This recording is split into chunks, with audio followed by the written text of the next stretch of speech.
Hello everyone, it's your little legal helper Rudra Pratap Dubey.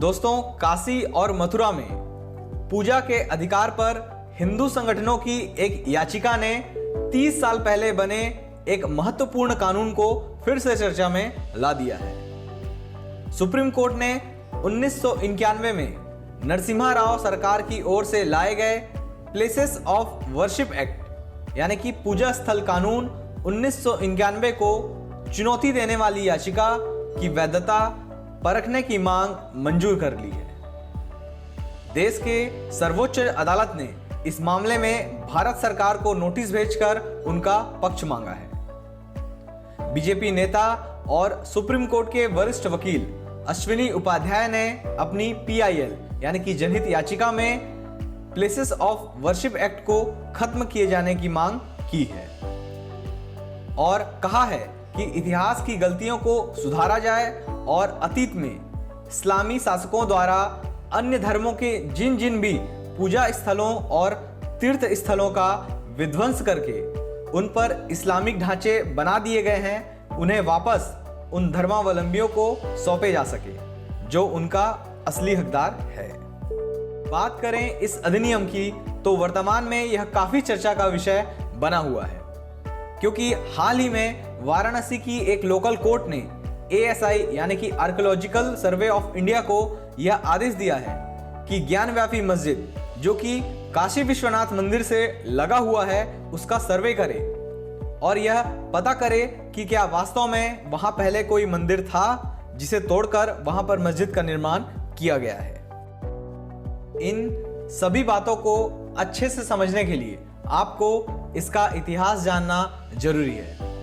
चलिए 2 minute में मैं आपको पूरा इतिहास शॉर्ट में समझा देता हूं। तो दरअसल भारत में कई वर्षों से हिंदू समुदाय द्वारा यह दावा किया जा रहा है कि बाबरी मस्जिद जो कि अयोध्या में है, ज्ञानवापी मस्जिद जो कि काशी में है और मथुरा का ईदगाह मस्जिद, ये तीनों ही मस्जिद मंदिरों को तोड़कर मुगल शासकों द्वारा मस्जिद बनवाया गया है। हिंदुओं के अनुसार अयोध्या श्री राम जी की जन्मभूमि है, मथुरा श्री कृष्ण जी की और काशी में शिव जी विराजमान है। लेकिन 80 से 90 के दशक के दौरान शुरू से ही राम जन्मभूमि को लेकर काफी विवाद होते रहे हैं और काफी सांप्रदायिक दंगे व हिंसा भी हुए हैं।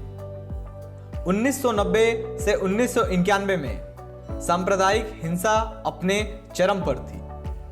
अपनी सत्ता को बचाने और दंगों में लगाम कसने के लिए नरसिम्हा राव की सरकार ने 1991 में जल्दी में एक अधिनियम यानी कि एक्ट पास किया और उसे पूजा स्थल अधिनियम यानी कि प्लेसेस ऑफ वर्शिप एक्ट 1991 का नाम दिया।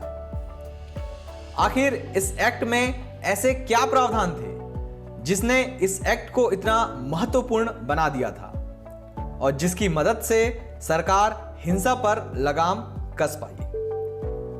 तो चलिए जानते हैं इस एक्ट में दिए गए प्रावधानों को। यह एक छोटा लेकिन महत्वपूर्ण अधिनियम है। इसमें वर्तमान में केवल 7 धाराएं यानी कि 7 सेक्शंस हैं। इस अधिनियम की धारा 2 में धार्मिक स्थल एवं धार्मिक स्थल के परिवर्तन जैसे शब्दों की परिभाषा दी गई है।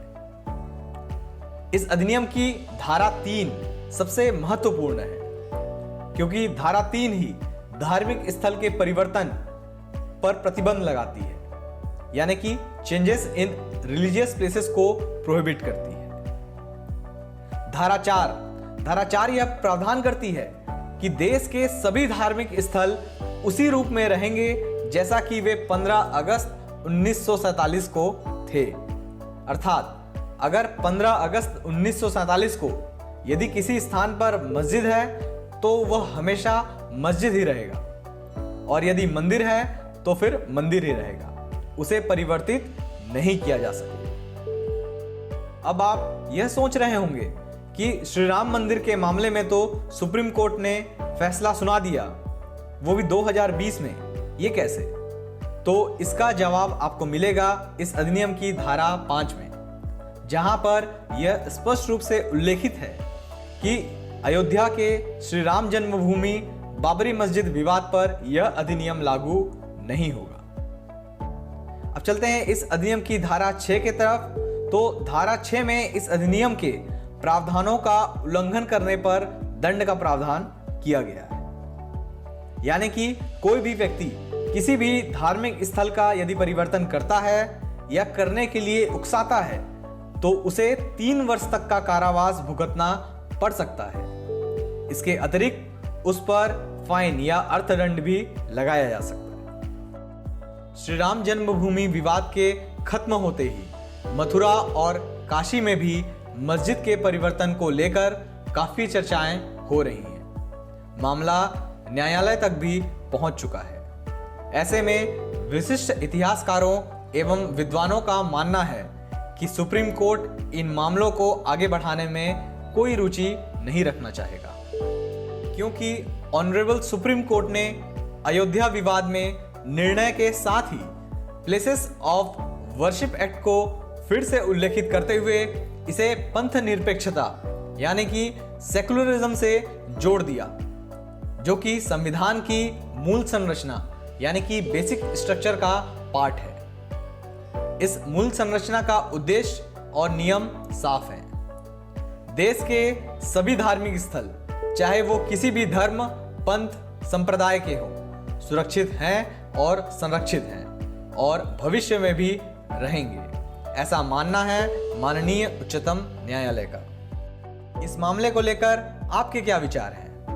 क्या मथुरा और काशी के मस्जिदों को मंदिरों में परिवर्तित किया जाना चाहिए या नहीं? दोस्तों कमेंट बॉक्स के माध्यम से जरूर बताएं। और हाँ, यह भी जरूर बताएं कि यह जानकारी आपको कैसी लगी।